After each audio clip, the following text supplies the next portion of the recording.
asistencia. Hoy es la última sesión.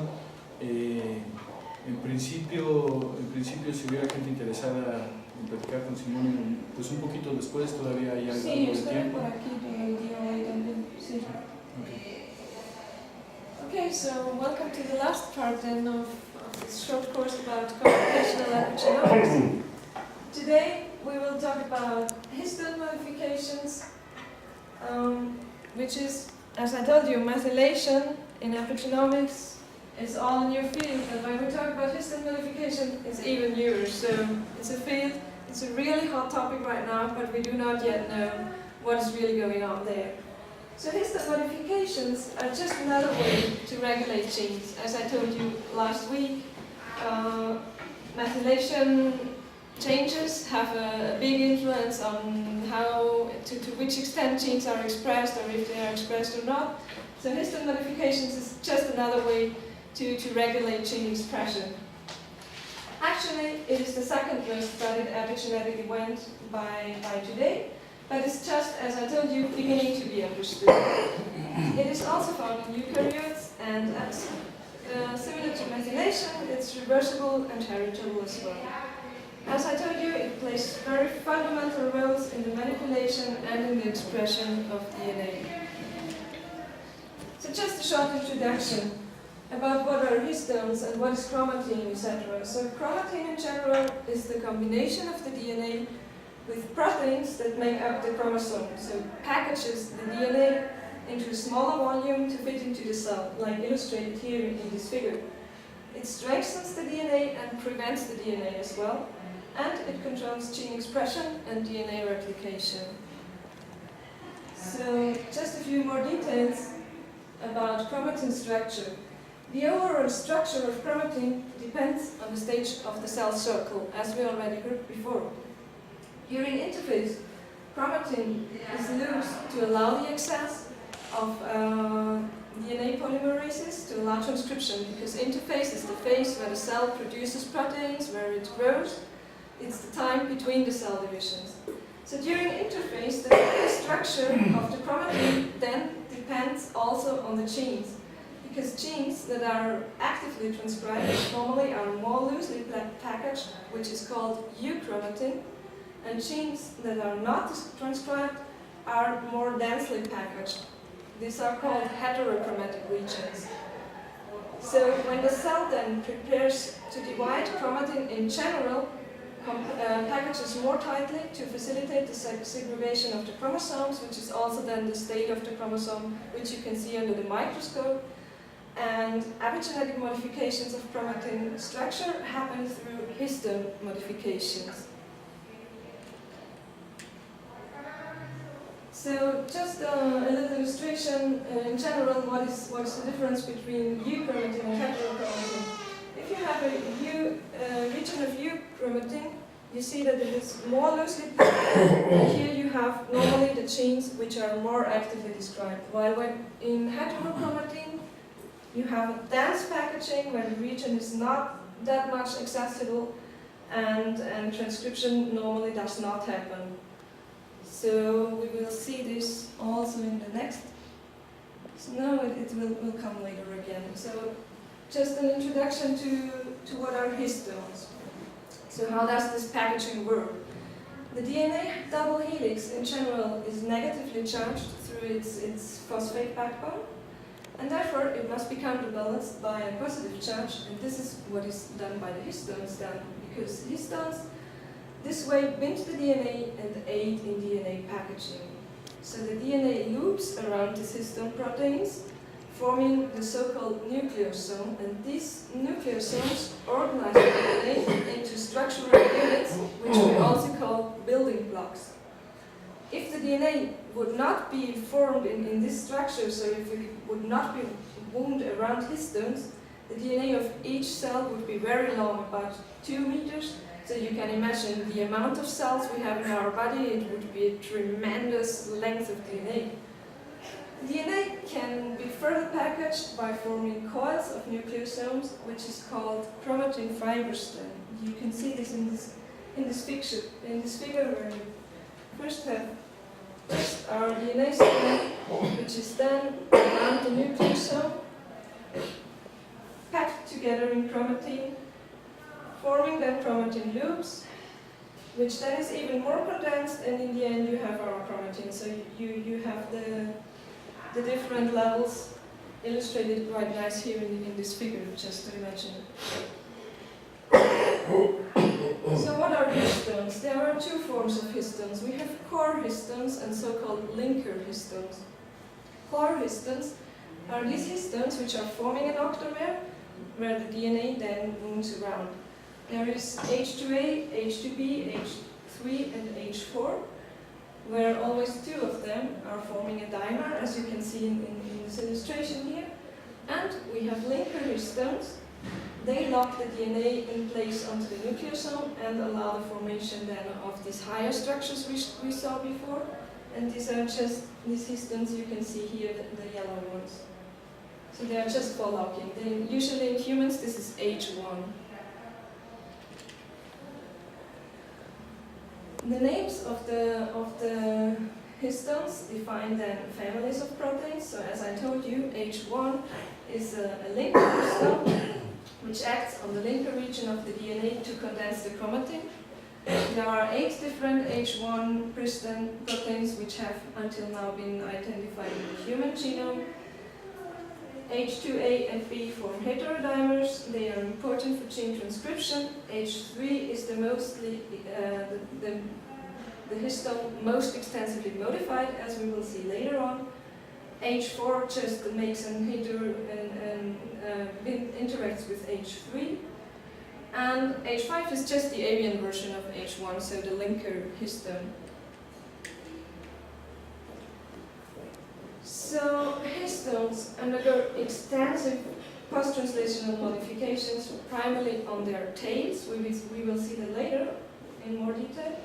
And there are many histone modifications which can occur, but until now the ones which are kind of best characterized are histone methylation, which is another thing, not DNA methylation, histone methylation, and histone acetylation, which are the two things we will mainly focus on. These modifications alter the chromatin structure and determine the interaction of histones with other proteins, which then may further regulate chromatin. So this is all something very interactive, depending on many things, with combinatorial relationships, so it's quite complicated. But not only the histone tails can be modified, also the cores of histones, like H2A and B or H3, etc., can be modified. There are some histone variants which are also have been found, like the ones you can see here on the bottom. Yeah. What is the sumoylation? I have no idea. I just put it here to have a list of what are the modifications which could happen, but I never worked with the ones here on the right side. So what we are currently working on mainly is, and where we know about what is methylation and acetylation. I'm sorry, I can't tell you more details about the other modification. Maybe Pablo knows something. No, not really. I don't know. This is really a new field, and there are very few people there are not even a lot of papers about all these things. We know that there are things going on we do not know about, but we do not know what really is happening. And this is something for me which I know that it has been described, but I do not really know details about it. Sorry.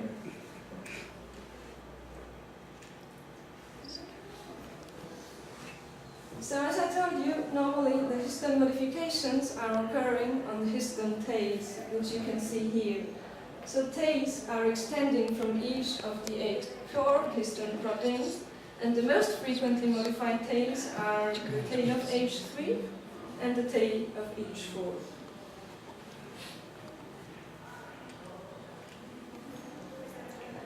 So coming to histone methylation, which is one of the better understood mechanisms. Histone methylation is the addition of methyl groups, now not to the DNA, but to the lysine or arginine of the histone tail. This way, the histones are then more positively charged and hydrophobic, which then causes the molecules to stick together, such that the histones then tag even more tighter, as you can see here in the figure we already saw before. So this is done again with the help of methyltransferases, where you have demethylases and which remove methyl groups and methyltransferases which are responsible for doing the methylation. Histone methylation today is considered to be the most stable type of histone modification. So Yeah. methylation makes it harder for the histones to do something. Methylation, what it does in the histones is that it causes that all these histones are Sure. more closer together, so it gets packed more densely, and then it's more difficult, for example, for transcription factors or whatever to bind to the DNA because it's packed so close. So this is what methylation does in this case. It makes it more tight and less accessible. Is the only thing it does methylation? No, Those other things as well. it does other things as well, but in this case, its most important influence it has on the chromatin structure.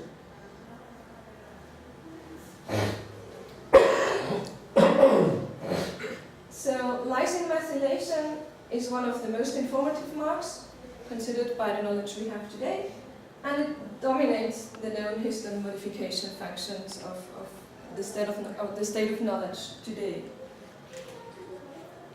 Another histone modification quite well studied is histone acetylation, which is the addition of acetyl groups to the lysine, to the histone tails. And here it's just the contrary. It makes the histones more negatively charged, so that they pack more loosely and they are more accessible then. And this is again done by acetyltransferases or the removal of acetylation by deacetylases. Can you comment on how they discovered that experimentally? I have no idea of that. We will come to that in the next section of the course, how these things are measured and how you can do the experiments. Another one, which is not really that clear anymore, is histone phosphorylation, but just to mention it, histone phosphorylation also makes the histone more negatively charged. What we know until today is that it leads again to changes in protein structure, but it is not yet really clear what implications it does has, and the same for the other modifications you asked me about. So just you have the list there. Of course you won't remember that. I just wanted you to have the information in the slides. The most important methyltransferases we have are the three ones right here, where the first one, G9A, is responsible for silent chromatin and is globally distributed along heterochromatic regions. So if you imagine our chromosome, there is the centromere and there are the ends, the telomeres, where normally there are only repetitive regions which are not described. So these regions normally are under the responsibility of G9A methyltransferase methylated, so no transcription occurs there. Then there is PRMT1, which facilitates the transcriptional activation, and we have SET7, which is globally distributed on transcriptionally active chromatin. Just that you have the information right here. For acetyltransferases, you have a list here again, and we know that they all play a critical role in several cellular processes. Histone tail modifications, as I told you, this is a very complicated thing. They can occur in various combinations, and then the combinations of them also have a specific meaning. So maybe, normally you're not interested in investigating just one modification and where it is happening, but the combination of all of them, because all of them together have their influence on how a gene is transcribed or not. So this is what we call histone code, or the histone code theory. The code is read then by protein complexes, which contain protein molecules to recognize specific histone mark and bind to them, of course. And the histone code hypothesis is that specific combinations of chromatin modifications encode different biological functions. So the combination of epigenetic modifications that are biologically meaningful and their corresponding functional roles, we still do not yet know much about them. But this is really a field where currently there is going on a lot. So just for you to understand better how is the nomenclature of histone modifications, I always found this very complicated and very confusing. But what you first have is the name of the histone, so for example H3. Then the second part of the name of the histone modifications is just the abbreviation of the amino acid, for example K for lysine, and the position of this amino acid in the protein. And then you just add the type of modification where you could have methylation or phosphorylation or acetylation or whatever. And then you have the number of modification, which is only relevant for methylation. So mono, D or trimethylation, what can be occurred. So for example, if you have H3K4 Me1, this would be the monomethylation of the fourth lysine, of the fourth residue, the lysine, from the start of the H3 protein. So these are just these cryptic names of histone modifications you will always see in the publications.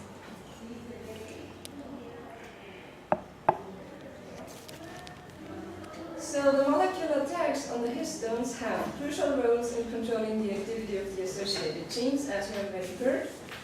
And particularly the array of the tags on the histones at specific locations may then facilitate the building of regulatory proteins or inhibit it, as I already answered also to your question.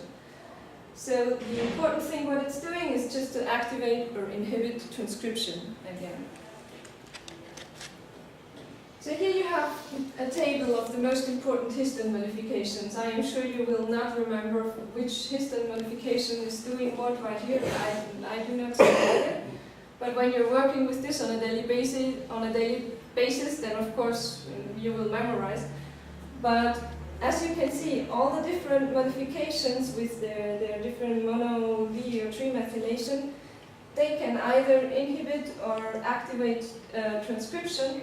These are kind of the most important ones which have been described so far. You see that there are even modifications which could either inhibit or activate transcription, but there are many more of them, and we do not yet know how much we do not have, not even discovered.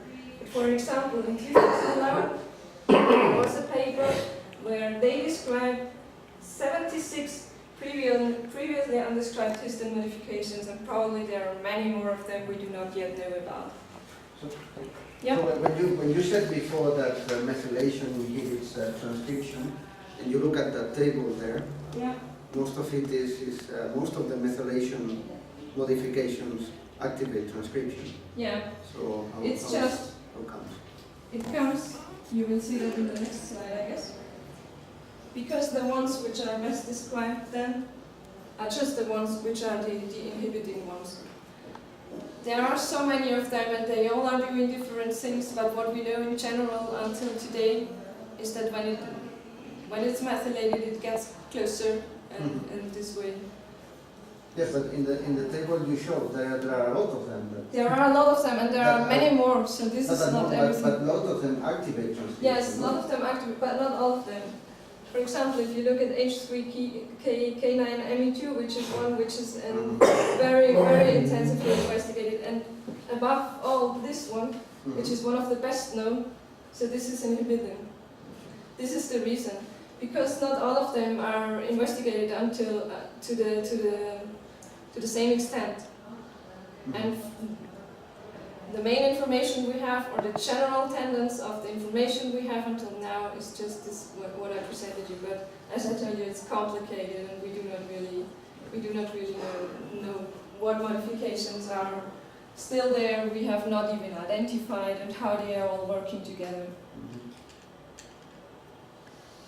So here are just the most investigated modifications until now. As you can see again, they are all doing different things. What is interesting is the thing of bivalent promoters, where you can have both activating and repressing marks simultaneously.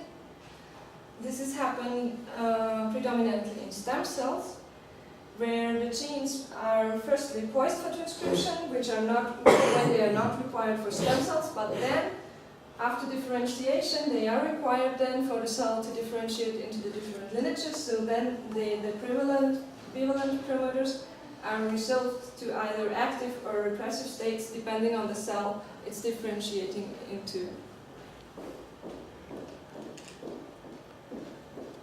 So this is also important. Histone modifications in active and inactive genes, they seem to be important always in specific regions of the gene. So as you can see here in this figure, for example here for active genes, you can see that there are some marks which seem to have their peaks, so where they are occurring, where in the DNA sequence, in the promoter regions or just directly after the transcription starts, whereas there are some other marks which are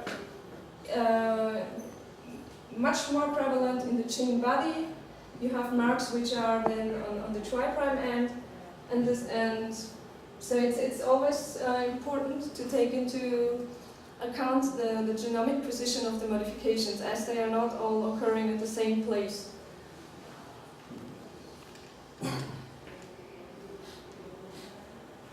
Such as methylation, DNA methylation, histone modification are also very important in development. So in embryonic stem cells, development regulators are repressed by H through K27 methylation to maintain stemness and pluripotency. The genetic deletion of histone methyltransferases, again, in embryos is lethal, so we know that they play an essential role in developmental programs. We know that chromatin differences caused by histone modifications are key to multiplicity of cell states. And what also has been shown is that variations in chromatin landscape distinguish cells from different developmental stages, lineages, and growth environments very well from each other. As you can see in the figure here, where you have several interesting marks. They all, I don't know if you can read the captions here, but these are just different developmental stages of cells, or you have also culture compared to in vivo, etc. And you can see that in respect to their histone modifications, they can be very well distinguished from each other. So it seems to be very important. But of course, histone modifications have a lot of important biological functions, such as DNA methylation.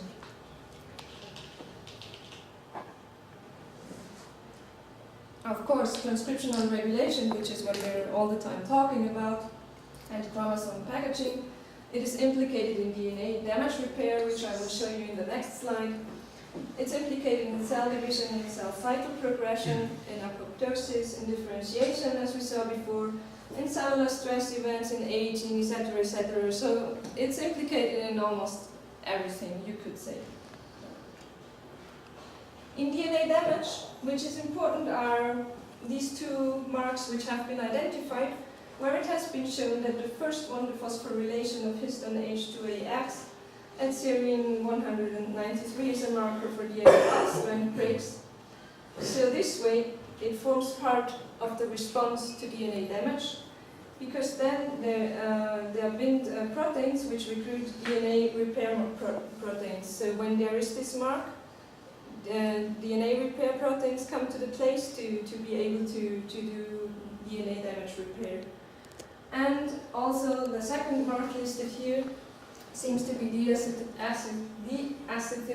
around sites of DNA damage. And in cell division, of course, histone modifications are also very important. So when the DNA gets condensed into chromatin fibers, the histone gets deacetylated and methyltransferases come. Then the chromosome divides into daughter cells, and after cell division is completed, the DNA needs to be unpackaged again to allow again for transcription, which is then done by histone acetyltransferases, and phosphoryltransferases.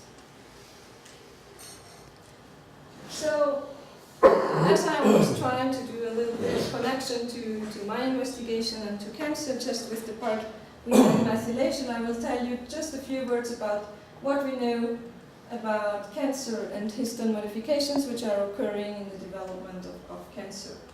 So, Aberrant histone modifications have been associated with many cancers as well.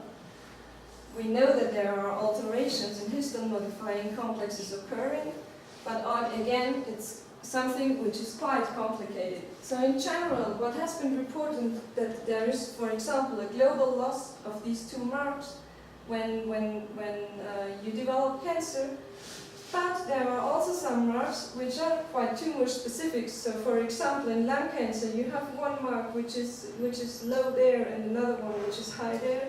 And in breast cancer, it's just like the other way around. So it seems to be not something which is very general, but more specific. So it's also known that the deregulation of control of chromatin-based processes is occurring during the development of cancer, of course. Many cancers have really high levels of expression of histone variants. And what is also to be said is that it's still largely unknown if these changes are the cause of development of cancer, so if they contribute actively to the development, or if it is just a consequence of all the things which are going on during the development of cancer. So just a few more words about this right here. Many genes which are mutated in different cancers encode for proteins that are regulators of histone modification. So this way then your genetics influence the epigenome, and this way it gets deregulated again, but the cause lies in the genetic sequence. But also we knew that many carcinogens, like for example heavy metals such as arsenic, nickel, they exhibit direct influences. So they modify the directly the histone, your histone marks, and not the DNA. So it's complicated. The imbalance of histone modifications leads, of course, to the change of the structure of the chromatin, which changes then in turn gene expression and can lead to genomic instability and lots of mutations. What we also know is that an increase in heterochromatin results in an increase of mutations, because if you have a heterochromatic region, it's not only less accessible for transcription factors, etc., but also for DNA repair mechanisms. So therefore, then mutations seem to be occurring more. So both epigenetic lesions and genetic mutations are acquired during life and accumulate with aging, what we already heard. And it's probably that both types of events, either individually or in cooperation, can result then in the development of cancer. So probably it's just an interaction of the two things.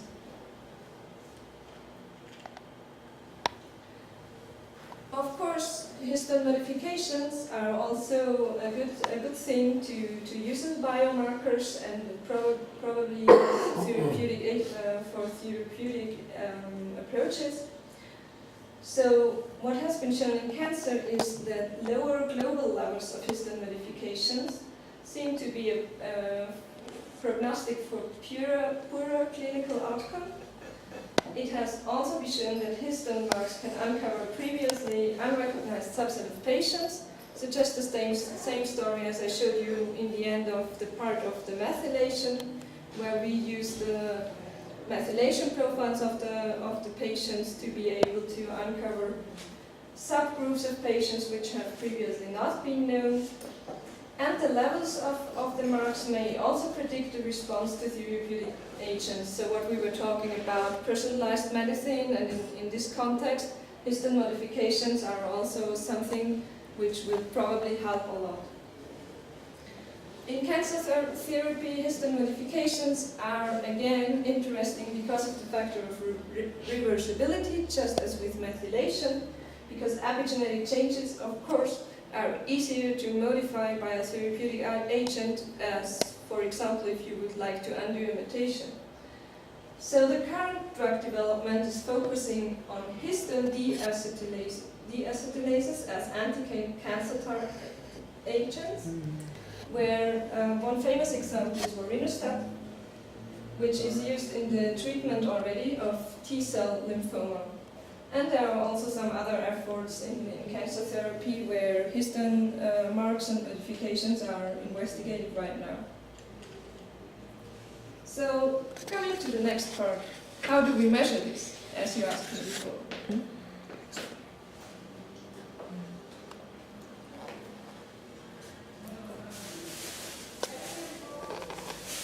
In general, compared to DNA methylation, much less is known about histone modifications. This is also due to limitations in the available technologies to measure it.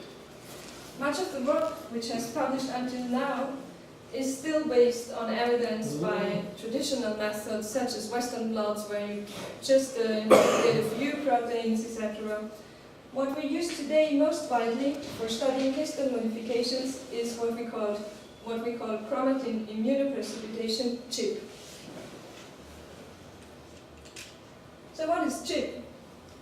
Chromatin immunoprecipitation is an antibody-based experimental technique to investigate the interactions between your DNA sequence and the proteins which might bind to your DNA. So this is to determine whether specific proteins are associated with specific genomic regions. Like, for example, you could use CHIP to investigate which transcription factors bound to which promoters or other DNA binding sites in your DNA. But what we will talk about today is that it is also used to determine the locations of the targets of histone modifiers.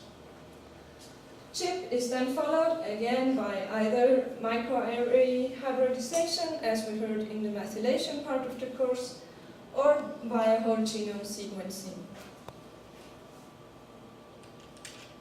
So how is this done? The first step of chromatin immunoprecipitation is that you treat your cells with formaldehyde to freeze the protein-DNA interactions so that you have a cross-linking of your agents there. Then you sonicate your DNA into short fragments of these protein-bound DNAs. And as a next step, you add an antibody to pull down exactly these regions that interact with your protein of interest. You filter out just these fragments that are bound to your protein you filter out the fragments that are not bound to remain with the fragments which bind to your antibody. So this is what you call isolation of the immunoprecipitated fraction. You reverse, of course, the cross-linking and purify your DNA. And then you do your sequencing or your microarray experiment, like you can see here again in this figure. So first of all, you do the cross-linking, where you have your modifications of interest illustrated as the red dots right here. You add your antibody, which binds specifically to just this mark you want to identify. Then you purify, so you just maintain the DNA parts which were bound by the antibody, and then you use these DNA sequences to hybridize them on your microarray, or you just do whole genome sequencing again. How big are the errors? Pardon? How big are the errors that you get? The errors? Yes, in this process. Wow. And the biological variability. This depends a lot. So that's what I'm also doing. What's the experience? I have no idea. In general, I mean, I will talk about this a little bit later on. Okay. But what is a very, very difficult thing in doing this CHIP experiment is, first of all, the quality of your antibody. So, This is what all the biologists are all the time worrying about. Because if your antibody does not bind correctly, or it binds to whatever other region, you get something you can measure, but you're not measuring what you want to measure. So this is the first big problem. And the second problem is just the problem we have with all sequencing analysis and with all microanalysis. There is technical noise you have to reduce. There is cross-hybridization in microarray. So you have to deal with all these problems. There are algorithms available to be able to reduce technical noise, to filter it out. There are statistical models to try to just diminish technical artifacts.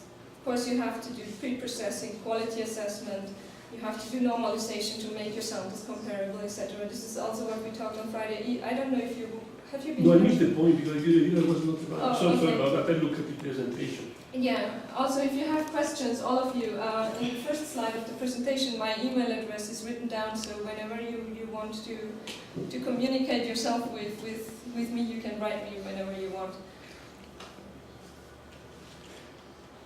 So we are already reaching to this part now that there are, of course, technical problems and biases also when you're doing ChIP-seq or ChIP-ChIP. So as I told you, the quality of antibodies is really critical. There is happening again non-specific binding, as I told you. You could have material differences in your experiment. You should not have, but you would have to try to deal with if it happens. There are technical errors occurring all the time. And the most important thing is, as I just said, to try to separate the real biological signal from technical noise, which is a big challenge in bioinformatics. So, just as we had last week, of course there are advantages in doing whole genome sequencing and in doing microarrays. So just the most important difference is, of course, the ability to detect binding sites in ChIP-ChIP. So when you do it with a microarray, is limited by the probes you have placed on your microarray, so you cannot detect anything which is not on your microarray a priori. ChIP-seq would be genome-wide, so whatever you have in your genome, you could detect it if you're doing it to a depth which is sufficient. But what is a problem in ChIP-seq is that you cannot definitely determine the position of a peak if it lies within a sequence that is repeated in the genome, of course, because then you do not say where it's actually positioned. So also repetitive sequences are very abundant in the human genome. What is generally done is when it cannot be uniquely identified where it maps to the genome, you just remove your reads, just to not cause problems. And what is an advantage of ChIP-seq compared to ChIP-ChIP is that data quality in general is considered to be better with lower background noise, just because of the technology. And what is an advantage here is also that ChIP-seq requires less starting material to cover the same genomic region compared to ChIP-ChIP. So in this aspect, it is a lower cost. Also in general, whole genome sequencing is always a lot more expensive than doing microarrays. But of course, again, whole genome sequencing of course causes a large amount of data, and it's a real big bioinformatic challenge to analyze this data. So just shortly, a typical analysis workflow you would have if you're doing a ChIP-seq experiment and you want to analyze it then bioinformatically. So first of all, what you have to do, again, just as we heard last week, you have to map your sequence to the genome. Very importantly, you have to do a filtering in the quality control. As I told you on Friday, it's the same here. So you want to filter out reads that are mapped to multiple locations, as I said before. And of course, you want to filter out reads with low quality score. So normally when you get the output from your scanner after doing the sequencing step, it annotates a kind of quality score where you can see if there are some problems occurring. What you then generally do is you divide your genome into bins to reduce the complexity of the data. So you have windows of bins of your sequence instead of looking at every base separately. Then of course you have to do again, just like with the other experiments we heard last week, normalization to remove systematic bias which is not associated with any biological condition. You can then group your data by gene regions, so probably you could be just interested in your promoter regions or something like that. Finally, you establish a kind of model and do a statistical test to find genes with differential binding, and you visualize your results. Just a little example of what is done or why normalization is necessary in this kind of experiments. This is an example from a book where they compare just a normal sample versus a tumor sample, I guess. And what you have here in the figure is that every dot you can see is just one genomic region. And they compared two samples to each other, where here on the y-axis you have the absolute differences of the values, and here you have the mean binding quantity. And what you can see is that in one of the samples there seems to be a lot of positive trend. One compared to the other seems to have a lot of more binding than the other one. So what you first do normally is that you sequence for, you normalize for sequence depth. Because if for one sample you sequence in more depth, so you have a lot of more reads for the whole region, of course this is causing a bias. But in this example it was not actually the case, because as you can see, they did then a downscaling, a kind of linear scaling to equalize the two different read numbers. But as you can see, this tendance here, so they did a linear regression of the mean values is still visible. When they then performed just a normal mean normalization, you see that it gets already better. Because actually what you would expect is that this line here would be 0, because you would expect that the majority of your genes or the regions you are investigating, they have no difference. Because, I mean, your genome is big, and you would not expect that by two different conditions there would be such a huge change that just the general tendency would be already elevated. So you want this line always to be in 0. So what they did finally is that they did not only normalize in respect to mean, but also in respect to variance. And then this way you have the distribution you want to see right here, so that the two samples are comparable by the end.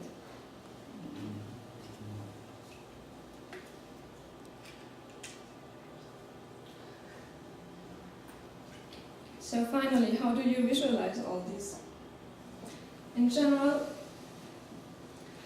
you're showing where your histone modifications or the marks investigating lie in the genome via so-called peaks, because what you're doing is that you have all your single reads for the regions, you map them together, and you have them kind of cumulative reads right here, where you then can see where is probably the position where your protein really bound to in the DNA sequence. So you map it to the genome and you bin and count.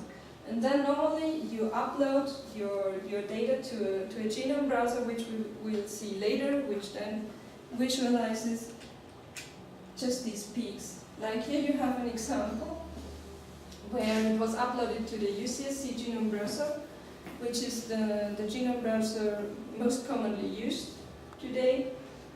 And in this example there is the H3K for 3-methylation shown, where they did a comparison between embryonic stem cells and neural progenitor cells.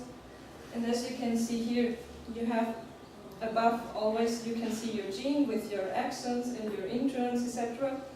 And you can see that in embryonic stem cells, the amount is a lot higher and you have more peaks, so there seem to be in this region, in this gene, really a difference in respect to the histone mark, H3, K3, ME3. So then the challenge is to do this peak detection, because you cannot look at it by hand. Yeah? Could you go back to the Of course. Is it known, the mechanism of why these two things look so differently? Probably, probably they say something about this in the reference you can see below, but I do not know right now. I just put it as a visualization example that you can see the differences which you might see when you analyze two different samples. But is it probably there is a table which sort of tells you if you find these differences, then the biology, chemistry, or whatever involved is of this nature? Yeah, I will tell you in the last part. So when we're reaching to this point, I will tell you an example about these things. Yes. That's it. In this case, with the ability of stem cells to produce more types and Sorry? does it have any this difference in this particular case? Yeah. Does it have to do with the fact that embryonic stem cells can produce more cellular types than neural? I guess it's just this, yes. But what you can see here is just one gene. It's one gene, it's KLF4, I guess.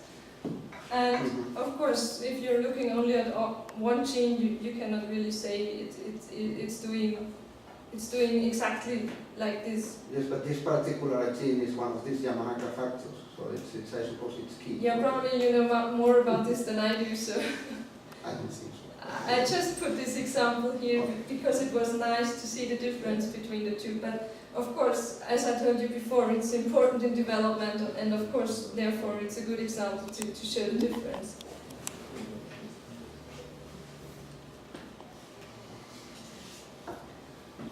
So, for doing peak detection, what you want to do is you compare the counts of which you have within your bins to a kind of background level where you could just use, for example, the average counts of all your bins you have across the genome, or you would maybe better use a control library of not immunoprecipitate DNA fragments, because what is known is that the process you do when you do a chip experiment, it causes biases. That, for example, it was shown that the process of sonication and DNA purification alone already leads, for some reason, to additional peaks around transcription start sites. So if you would not control for this, you would think that there is a peak, although it is not real.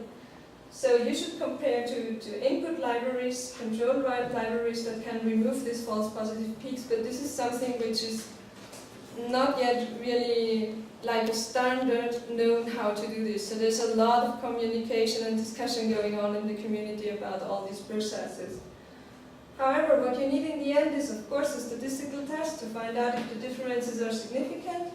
And again, you have to do a correction for multiple hypothesis testing, as I told you on Friday afternoon.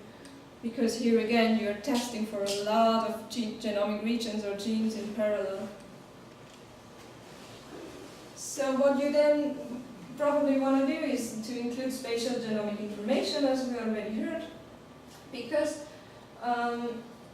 for example, there are marks where they have just the peaks before or after the transcription start site, or when they have the peak exactly right here, and this is probably what you're interested in.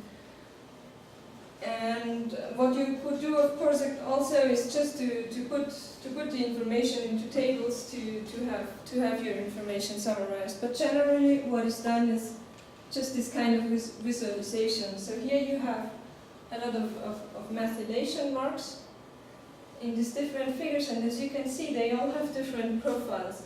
So the different colors here stand for different groups of genes.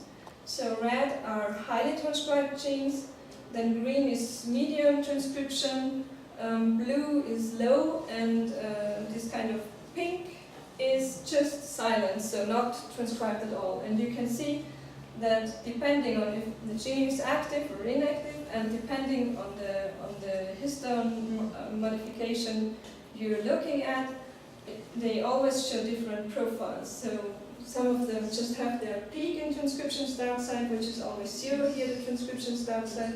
The other ones just go down, etc., etc. So it's really complex.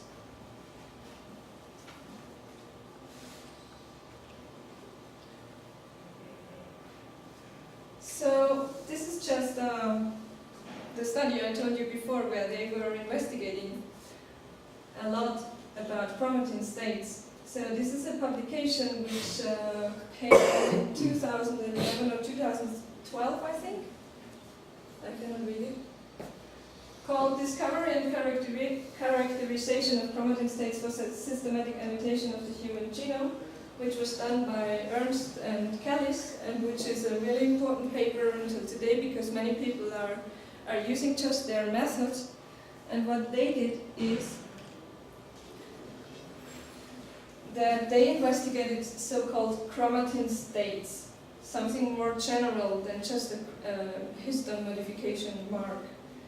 So we know that there are plenty of ways our chromatin can be modified. And we know that combinations of changes to chromatin may lead to different biological ends. So this is what they call them chromatin states. They found with their method 51 unique types of chromatin states, and each of these states then, so not the individual mark, but the state, is then associated with a particular function, such as, for example, increasing or decreasing gene activity. So what they did is they used a hidden Markov model for the de novo discovery of chromatin states in human T cells. Hidden Markov models, as you probably know, are graphical probabilistical models that model multiple observed inputs as generated by unobserved hidden states, using transition between these states to model then, in this case, spatial relationships. So what they did in their paper is that they used the model to capture the frequency with which the different individual marks and their combinations are found with each other, to investigate then the spreading of the chromatin domains across the genome, and they captured the frequency with which different chromatin states occur in spatial relationships of each other along the genome in order to then functionally annotate. So this sounds a bit complicated, but you can go to the reference. There are all the details are written down there.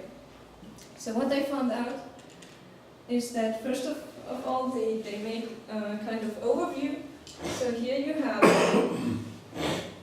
in all the columns the different marks they investigated, so you can see there are a lot of them, and they identified then several general substates of chromatin, where you can see the individual frequencies color-coded here in the columns. So for every mark, they just annotated the frequency, how often it is occurring.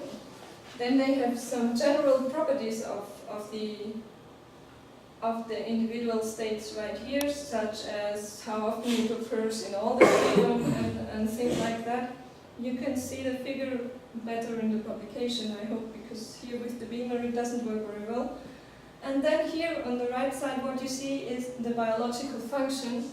They annotated just to these different states.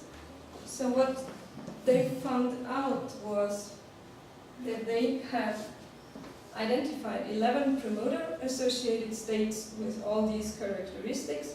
So they were highly enriched, of course, for promoter regions.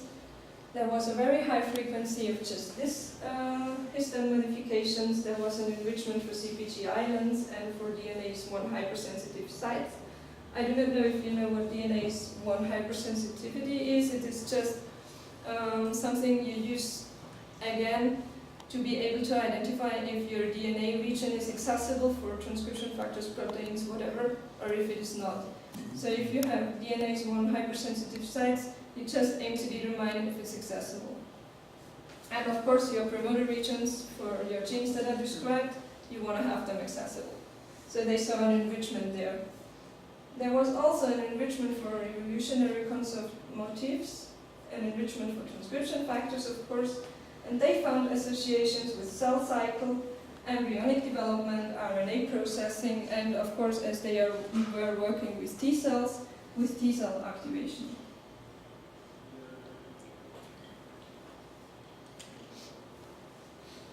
Then they found plenty of transcription-associated states where it was a combination of many marks. So here the combination is the important thing.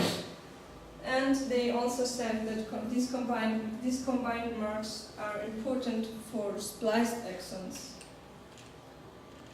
They found active endogenic states, which include enhancer regions, insulator regions, and other regions proximal to expressed genes. So just shortly, what is an enhancer? So generally you have the promoter of your gene, which then says if your gene is transcribed or not. But you could also have an enhancer which could be very far from your gene, so not just at the start of your gene directly, but on another region, even on another chromosome. But through the structure of the DNA, it's just able to bind together and it can enhance transcription, although it's not close to your gene. And insulators then are just things that could inhibit these interactions. So these marks seem to be important in these cases. Then they found repressed regions and repetitive regions. Of course, repetitive regions were enriched for repetitive elements, where they also saw some specific patterns. And repressed regions, of course, heterochromatic, where these two modifications seem to have to be the most important ones. So what they concluded from their investigations is that the chromatin states which are using the combinations of the marks and their spatial genomic relationships, that they work better in terms of predictions based compared to individual marks. So it seems to, the information seems to lie in the combination of the marks and not in the individual marks. So of course there are additive but also combinatorial relationships, and what they finally say in their paper is that chromatin states will likely play a role in the understanding of the human epigenome and its role in development, health and disease. So the combination is the important thing right here. Okay, so this was already the part about the more complicated part about histone modifications. Just for the